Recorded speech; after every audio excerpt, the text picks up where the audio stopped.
ഒടുവിൽ Israel Gaza പ്രശ്നം അവസാനിച്ചു. 20 ബന്ദികളെ ഗസയിൽ നിന്ന് ഇസ്രായേലിന് വിട്ടുകൊടുത്തു. 1900-ഓളം ബന്ദികളെ തിരിച്ചും വിട്ടുകൊടുത്തു. പ്രശ്നമെല്ലാം തീർന്നു. പക്ഷേ ഇതിനിടയിൽ കേൾക്കുന്നത് ഈ ഇസ്രായേലുകാരനല്ലാത്ത ഒരാൾ കൊല്ലപ്പെട്ടു എന്നുള്ളതാണ്. അല്ല, ഇസ്രായേലുകാരനല്ലാത്ത പലരുണ്ടായിരുന്നു. അമേരിക്കക്കാരുണ്ടായിരുന്നു, റഷ്യക്കാരുണ്ടായിരുന്നു. അമേരിക്കക്കാരോടൊക്കെ അവർക്ക് വലിയ ശത്രുതയാണ്. അതെ, കാരണം ഒന്ന് ജൂതന്മാരോടെല്ലാം ശത്രുതയാണ്, മുസ്ലിം അല്ലാത്തവരുടെ ശത്രുതയാണ്, അങ്ങനെയാണ്. പക്ഷേ ഈ ബന്ദികളായി പിടിക്കപ്പെട്ടവരിൽ ഒരു 25 വയസ്സുകാരനുണ്ടായിരുന്നു. അവൻ്റെ 25ാമത്തെ പിറന്നാളാണെന്ന്. അവൻ്റെ പേര് ബിപിൻ ജോഷി. ഇന്ന് അവൻ്റെ വീട്ടിൽ മാതാപിതാക്കളോടൊപ്പം പിറന്നാൾ ആഘോഷിക്കേണ്ട ഒരു ചെറുപ്പക്കാരൻ, സുന്ദരനായ ചെറുപ്പക്കാരൻ. അവൻ്റെ ചിത്രം കാണണം. കഴുത്തിലൊരു രുദ്രാക്ഷമാലയൊക്കെ ഇട്ടിട്ടുള്ള സുമുഖനായ ചെറുപ്പക്കാരൻ അവിടെ 2023 ഒക്ടോബർ 7 ഇസ്രയേലിൽ നോവ മ്യൂസിക്കൽ ഫെസ്റ്റിവൽ, ഓർക്കുന്നില്ലേ, സംഗീത പരിപാടി നടക്കുകയാണ്. അതിന് പങ്കെടുക്കാൻ വന്ന ആളുകളെയാണ് ഇവർ കൂട്ടത്തോടെ കടന്നു വന്നിട്ട് പിടിച്ചുകൊണ്ട് പോയതും കൊന്നതും. മുല കുടിച്ചുകൊണ്ടിരുന്ന കുഞ്ഞിനെ അമ്മയുടെ മാറിൽ നിന്ന് പിടിച്ചു മാറ്റി കഴുത്തു മുറിച്ചു. മറ്റൊരു പിഞ്ചു കുഞ്ഞിനെ എടുത്ത് ഇലക്ട്രിക് അവനിൽ വെച്ച് പൊരിച്ചെടുത്തു. ഇങ്ങനെയുള്ള ഏറ്റവും വലിയ നിഷ്ഠൂരതകൾ നടത്തിയ ആ സ്ഥലത്ത് നിന്ന് ഇസ്രയേൽ കാണാൻ വന്ന ബിപിൻ ജോഷി എന്ന് പറഞ്ഞ ഈ പയ്യനെ പിടിച്ചുകൊണ്ട് പോയി. അപ്പോൾ എല്ലാവരെയും മോചിപ്പിക്കുന്നു. ഇതുവരെ അവൻ്റെ മൃതദേഹം കിട്ടിയിട്ടില്ല, മരിച്ചോ ഇല്ലയോ എന്നറിയില്ല. അവസാനം അവർ ജീവിച്ചിരിക്കുന്ന 20 പേരുണ്ട് എന്ന് പറഞ്ഞു. 20 പേരുടെ പട്ടിക പുറത്തു വിട്ടു. അതിൽപ്പെട്ട ആളുകളെ പുറത്തേക്ക് വിട്ടു. ബിപിൻ ജോഷി വന്നില്ല. ബിപിൻ ജോഷി കൂടുതലില്ല ഇല്ല. അപ്പോൾ സ്വാഭാവികമായും നമ്മളെന്താ മനസ്സിലാക്കേണ്ടത്? ബിപിൻ ജോഷി കൊല്ലപ്പെട്ടു. അതെ. ഇനിയിപ്പോൾ കോർപ്പസ് മൃതദേഹങ്ങൾ വന്നുകൊണ്ടിരിക്കുന്നുണ്ട്. ഏതാനും മൃതദേഹങ്ങൾ റെഡ് ക്രോസിന് അവർ കൈമാറി, റെഡ് ക്രസൻറ്റിന് കൈമാറി. കാരണം റെഡ് ക്രോസ് പറ്റത്തില്ല ഇസ്ലാമിക രാജ്യങ്ങളിൽ. കുരിശ് അതിന് ചന്ദ്രക്കല തന്നെ വേണം. അത് ജീവൻ രക്ഷിക്കുന്ന പ്രസ്ഥാനമാണെങ്കിലും ഞങ്ങൾക്ക് കുരിശ് ഞങ്ങളുടെ മതത്തിൻ്റെ അല്ലാണ്ട് പറ്റില്ല. ഇനി ഞാൻ ആലോചിക്കുകയാണ്, ഇനി ഇന്ത്യയിൽ ഈ റെഡ് ക്രോസ് പറ്റത്തില്ല, ഞങ്ങളുടെ രാജ്യങ്ങളിൽ റെഡ് ക്രസൻറ്റ് വേണം എന്ന് പറയുന്നവർ ഏതെങ്കിലും കാരണവശാൽ നമ്മളൊക്കെ തീരുമാനിക്കാതെ സാങ്കല്പിക്കുക, നമ്മൾ തീരുമാനിക്കാനൊന്നും പോകുന്നില്ല. നമുക്ക് അത്രമാത്രം ചൊറിച്ചിലും അസഹിഷ്ണുതയും ഇന്ത്യക്കാർക്കില്ല. ഇന്ത്യയിൽ ഇനി റെഡ് ക്രോസ് പറ്റത്തില്ല, റെഡ് ഓം മതി എന്ന് പറഞ്ഞാൽ ആദ്യം ചാടി ബഹളം വെക്കുന്ന ആരായിരിക്കും എന്ന് പറയും? ഈ സുഡാപ്പികളായിരിക്കും. മനസ്സിലായി? കണ്ടില്ലേ മതചിഹ്നം? അപ്പോൾ നിങ്ങളുടെ നാട്ടിലോ, നിങ്ങളുടെ സ്വർഗ്ഗഭൂമി UAE-യിലാണെങ്കിലും ഗൾഫ് രാജ്യങ്ങളിലാണെങ്കിലും ജോർദാനിലാണെങ്കിലും ഈജിപ്തിലാണെങ്കിലും അവിടെയൊക്കെ പാകിസ്ഥാനിലാണെങ്കിലും റെഡ് ക്രോസ് ഇല്ല, റെഡ് ക്രസൻറ്റ്. അത് ഞങ്ങളുടെ രാജ്യങ്ങളിലാകാം, ഇന്ത്യയെ പറ്റത്തില്ല എന്ന്. അത് നമ്മുടെ വിഷയം അതല്ല. അപ്പോൾ റെഡ് ക്രസൻറ്റ് ഏതാനും ബോഡികൾ കൈമാറിയിട്ടുണ്ട്. അപ്പോൾ ഞാൻ ആലോചിക്കുന്നത് ഈ ഇസ്രയേലും പലസ്തീനികളും, പലസ്തീൻ എന്നൊരു രാജ്യമൊന്നുമില്ല, പലസ്തീൻ എന്നുള്ള രാജ്യം വേണമെന്ന് ആഗ്രഹിക്കുന്ന തീവ്രവാദികളും തമ്മിൽ നടക്കുന്ന ഈ യുദ്ധത്തിൽ ജൂതന്മാരും മുസ്ലിങ്ങളുമാണല്ലോ കക്ഷികൾ ആണല്ലേ. ജൂതന്മാരും മുസ്ലിമുകളാണ്. ഇത് മതയുദ്ധമാണ്. നമ്മൾ എന്തൊക്കെ പറഞ്ഞാലും രാജ്യങ്ങൾ തമ്മിൽ ഇത് മതം. ജൂതമതത്തെ ഭൂമിയിൽ നിന്ന് തുടച്ചു നീക്കണമെന്ന് പറയുന്ന അവരുടെ വിശുദ്ധ ഖുറാനിക പ്രമാണം നടപ്പാക്കാൻ വേണ്ടിയിട്ടുള്ള ഒരു യുദ്ധം. അതിനാണ് ഇസ്ലാമിക രാജ്യങ്ങളുടെയൊക്കെ പിന്തുണ. പിന്നെ ഈ ട്രംപിനെ പേടിച്ച് ഇപ്പോൾ അവനവൻ്റെ കാര്യം നോക്കി ജീവിക്കണമെന്ന് സൗദി അറേബ്യ പോലെയുള്ള രാജ്യങ്ങൾ തീരുമാനിക്കുന്നതുകൊണ്ട് ഇതിന് വലിയ പിന്തുണ കിട്ടുന്നില്ലെന്നേ ഉള്ളൂ. ഞങ്ങൾ അവിടെ നിന്ന് കൈയടിച്ചോളാം, നിനക്കൊരു പ്രശ്നം ഉണ്ടാകുന്ന വരെ ഞങ്ങൾ കൂടെ ഉണ്ടെന്ന് ഹമാസിനോട് എല്ലാവരും പറയുന്നുണ്ട്. ഖത്തർ വരെ അങ്ങനെ പറഞ്ഞു, നിനക്കൊരു പ്രശ്നം ഉണ്ടാകുമ്പോൾ ഞങ്ങൾ അമേരിക്കയോടെ നിൽക്കും, അതുവരെ നിനക്ക് കാശും ഒക്കെ തരാം എന്നാണല്ലോ ലൈൻ. അപ്പോൾ ഏതായാലും ഇങ്ങനെ ഉണ്ടായി. അപ്പോൾ മുസ്ലിങ്ങളും ജൂതന്മാരും തമ്മിലുള്ള പ്രശ്നമാണ്. അതിനകത്തൊരു ഹിന്ദു പെട്ടുപോയി. അപ്പോൾ ഹിന്ദുവിനെ വിട്ടയക്കണ്ടേ? കാരണം ഇവൻ നേപ്പാൾ എന്ന് പറഞ്ഞ കുഞ്ഞു രാജ്യമാണ്.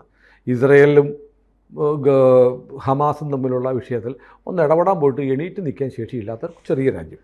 അവിടെയുള്ള ഈ ഹിന്ദുക്കൾക്ക് ജൂതന്മാരോട് പ്രശ്നമില്ല, ഈ പലസ്തീനികളിലും പ്രശ്നമൊന്നുമില്ല. പലസ്തീൻ രാഷ്ട്രം വന്നാൽ ഹിന്ദുവിനൊന്നുമില്ല, വന്നില്ലെങ്കിലും ഹിന്ദുവിനൊന്നുമില്ല. അപ്പോൾ എന്തിനാണ് ഈ ബിപിൻ ജോഷിയെ ഇവൻ പാലസ്തീനി ഒന്നുമില്ല വിട്ടേക്കാം എന്ന് പറഞ്ഞ് വിട്ടയക്കാതിരുന്നത് എന്തുകൊണ്ടാണ്? 738 ദിവസം ആയി ബന്ദികളുടെ മോചനം നടന്നതുകൂടി 738 ദിവസമായി അവർ തടവിലായിരുന്നു. ആ കൂട്ടത്തിൽ ബിപിൻ ജോഷിയും തടവിലായിരുന്നു. അവൻ്റെ ഒരു ചിത്രം പോലും പുറത്തു വന്നിട്ടില്ല, അവൻ്റെ ഒരു വീഡിയോ പോലും പുറത്തു വന്നിട്ടില്ല. അവൻ എവിടെ എന്ന് മരിച്ചു എന്ന് പോലും അറിയില്ല. അവൻ്റെ ആ സ്ഥിതി എന്താണെന്ന് ഇപ്പോഴും അറിയില്ല. അവൻ പക്ഷേ ജീവനോടെ ഉണ്ട് എന്ന് പറഞ്ഞു കൊടുത്ത 20 പേരുടെ പട്ടികയിൽ ബിപിൻ ജോഷി ഇല്ല. അപ്പോൾ എന്തുകൊണ്ടാണ് അവനെ വിട്ടേക്കായിരുന്നത്? സിമ്പിളാണ്. സിനുവിന് തോന്നുന്നുണ്ട കാര്യം എന്താണെന്നുള്ളത്? അവൻ ഹിന്ദുവാണ്, അവൻ കാഫിറാണ്. അതുകൊണ്ടായിരിക്കും. അതെ, ആയിരിക്കണം. അല്ല പിന്നെ ഈ പാവപ്പെട്ട രാജ്യത്തെ, ലോകത്തെ ഒരു സൈനിക ശക്തി പോലും അല്ലാത്ത ഒരു നിസ്സാരമെന്ന് വേണം പറയാവുന്ന ഒരു ചെറിയ രാജ്യത്തെ, ഒരു ലോക ജനസംഖ്യയിൽ ഇസ്ലാമിൻ്റെ അത്രയൊന്നും ഇല്ലല്ലോ ഹിന്ദുക്കൾ, ഒരു ചെറിയ വിശ്വാസധാരയിൽ നിൽക്കുന്ന ഈ ചെറുപ്പക്കാരനെ എന്തുകൊണ്ട് വിട്ടയച്ചില്ല? ഇവൻ ഹിന്ദു, ഇവൻ പൊട്ടെ. നമ്മളിങ്ങനെ ഈ മീനൊക്കെ പിടിക്കുമ്പോൾ വലിയ ഒരുപാട് വിലയേറിയ മീനൊക്കെ കടലിൽ നിന്ന് കോരിയെടുക്കുമ്പോൾ കിട്ടും. അപ്പോൾ അതിനിടയ്ക്ക് ചെറിയ മീനൊക്കെ ഉണ്ടെങ്കിൽ മീൻപിടുത്തക്കാരെന്ത് ചെയ്യുന്ന അറിയാം, അതിനകത്ത് വെള്ളത്തിലേക്ക് വിട്ടേ, നീ പോ, നിൻ്റെ പിന്നെ പിടിച്ചോളാം, നീ പോയി ജീവിക്കേ. കാരണം അതിനിടയ്ക്ക് ഇത് കൊണ്ടുപോയാൽ ഡിമാൻഡ് മറ്റതിനാ. അതുപോലെ നിങ്ങൾക്ക് ജൂതന്മാരെ കിട്ടിയില്ലേ? ജൂതന്മാരെ കിട്ടിയപ്പോൾ ആ കൂട്ടത്തിൽ അറിയാതെ ഒരു ഹിന്ദു വന്ന് പെട്ടാൽ എൻ്റെ ഇര ഇവനല്ല എന്ന് പറഞ്ഞ് എന്തുകൊണ്ട് വിട്ടയച്ചില്ല? ഇരയാണ് സാർ. ജൂതൻ ഇന്ന്, നാളെ ക്രിസ്ത്യാനി, അത് കഴിഞ്ഞ് ഹിന്ദുവിനെ തേടി വരും. അതുകൊണ്ടല്ലേ പാകിസ്ഥാനിൽ POKയിൽ പാക് അധിനിവേശ കാശ്മീരിൽ വന്നിട്ട് ഹമാസിൻ്റെ ആളുകൾ കാശ്മീർ പാകിസ്ഥാൻ്റെ ആണെന്ന് പ്രസംഗിച്ചത്. അതിനുശേഷമല്ലേ പഹൽഗാം ഭീകരാക്രമണം ഉണ്ടായത്. അതിനുശേഷമല്ലേ ഓപ്പറേഷൻ സിന്ദൂർ ഉണ്ടായത്. സിനു ഓർക്കുന്നുണ്ടോ? ഏതാണ്ട് 1 വർഷം മുമ്പ് ജമ്മു കാശ്മീർ മേഖലയിൽ നിന്ന് ഹമാസിൻ്റെ സാന്നിധ്യം ഇൻ്റലിജൻസ് ഏജൻസികൾ റിപ്പോർട്ട് ചെയ്ത് നമ്മൾ രണ്ടും ഇവിടെ ഇരുന്ന് ഹമാസിൻ്റെ സാന്നിധ്യം അവിടെ ഉണ്ടെന്ന് സംസാരിച്ചു. അന്ന് കുറേ ആളുകൾ നമ്മളെ തടവ് യുവമാരെ ഊളത്തരം പറയുന്നത് എന്ത് വിവരക്കേട് പറയാ, ചുമ്മാ ഹമാസ് ഇന്ത്യയിലോ തള്ളാണെന്നൊക്കെ പറഞ്ഞു. അതിനുശേഷം 4-5 മാസം കഴിഞ്ഞപ്പോൾ POKയിൽ ഹമാസ് വന്നു എന്നുള്ള വാർത്ത സകല മാധ്യമങ്ങൾ റിപ്പോർട്ട് ചെയ്തു, വീഡിയോ ദൃശ്യങ്ങളടക്കം. നമ്മളത് ആദ്യം നമ്മൾ പറഞ്ഞതുകൊണ്ട് നമ്മൾ ഈ കേരളത്തിൽ ഈ കൊച്ചു മൂലക്കിരിക്കുന്ന ഒരു കൊച്ചു യൂട്യൂബ് ചാനലിലെ പ്രവർത്തകരായതുകൊണ്ട്, അതിലെ മാധ്യമ പ്രവർത്തകരായതുകൊണ്ട് നമുക്കിതൊന്നും അറിഞ്ഞുകൂടാ, നമുക്ക് വിലയില്ലെന്ന്. പക്ഷേ നമ്മൾ പറഞ്ഞ പോലെ വന്നില്ലേ ഹമാസ്? നമുക്കത് കൃത്യമായി ചില സോഴ്സിൽ നിന്ന് കിട്ടിയ വിവരം വെച്ചിട്ടാണ് നമ്മൾ പറഞ്ഞത്. അപ്പോൾ ഇപ്പോൾ എന്തുകൊണ്ടാണ് ഹമാസ് അവിടെ വന്നിട്ട് ഇന്ത്യയും ഹമാസുമായിട്ട് യുദ്ധമൊന്നുമില്ലല്ലോ? ഇല്ല. പാലസ്തീൻ അനുകൂലമാണ് ഇന്ത്യ. ഇപ്പം ഇസ്രയേലുമായി നല്ല ബന്ധം പുലർത്തുമ്പോഴും പാലസ്തീൻ രാഷ്ട്രം വേണം, ദ്വിരാഷ്ട്രവാദത്തെ നമ്മൾ സപ്പോർട്ട് ചെയ്തിട്ടുണ്ട് ഐക്യരാഷ്ട്രസഭയിൽ. എന്നിട്ട് എന്തിനാ ഈ ഹമാസ് വന്നിട്ട് പാകിസ്ഥാൻ്റെ കൂടെ കൂടി ഓപ്പറേഷൻ പഹൽഗാം ഇന്ത്യക്കിട്ട് പണിയാൻ പോയത്? കാഫറുകളുടെ രാജ്യമാണ് ഇന്ത്യ. ഇസ്ലാം ആക്കുക, ഇസ്ലാമിൻ്റെ ഭരണത്തിൽ കൊണ്ടുവരിക എന്നുള്ളത് പ്രഖ്യാപിത ലക്ഷ്യമാണ്. അതുകൊണ്ടാണ് ബിപിൻ ജോഷിയെ അവർ കൊന്നു കളഞ്ഞത്. അവിടെ ഇപ്പം വേറെ ഇന്ത്യയിൽ നമ്മൾ ബംഗ്ലാദേശിൽ ഈ ജമാഅത്തെ ഇസ്ലാമിക്കാർ ഭരണം പിടിച്ചെടുത്തില്ലേ? ഭരണം പിടിച്ചെടുത്ത് കഴിഞ്ഞപ്പോൾ അവിടുത്തെ കമ്മ്യൂണിസ്റ്റുകാരായിട്ടുള്ള ആളുകളുടെ വീട്ടിൽ അവിടുത്തെ പ്രസ് ക്ലബിൻ്റെ സെക്രട്ടറിയെ തല്ലിക്കൊന്ന് കെട്ടിത്തൂക്കി. കമ്മ്യൂണിസ്റ്റുകാരനായ കലാകാരൻ്റെ വീട് കത്തിച്ചു. കമ്മ്യൂണിസ്റ്റുകാരാണ്, ഹിന്ദുക്കളല്ല. പക്ഷേ അവരുടെ പേര് എന്തായിരുന്നു? ഹിന്ദുവിൻ്റെ പേരായിരുന്നു. അപ്പോൾ ഇവിടെ ഞങ്ങൾ സഖാക്കന്മാരാണ്, ഞങ്ങൾ CPM ആണെന്നൊക്കെ പറഞ്ഞിരിക്കുന്ന ഹിന്ദു സഖാക്കൾ ആലോചിക്കേണ്ട കാര്യമുണ്ട്.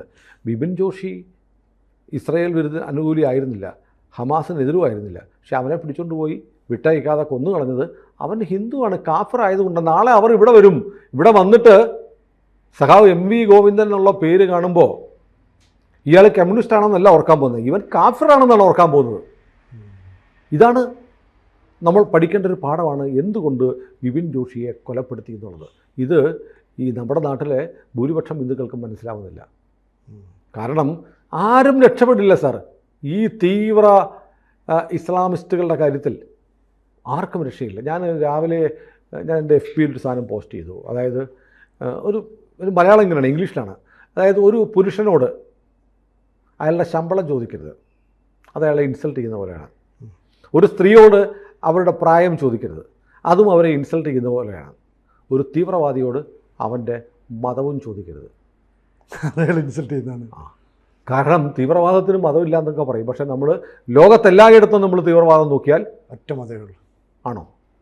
കൂടുതൽ വാർത്തകളും വിശേഷങ്ങളും നിങ്ങളിലേക്ക് എത്താൻ ABC മലയാളം സബ്സ്ക്രൈബ് ചെയ്യുക, ബെൽ ബട്ടണും അമർത്തുക.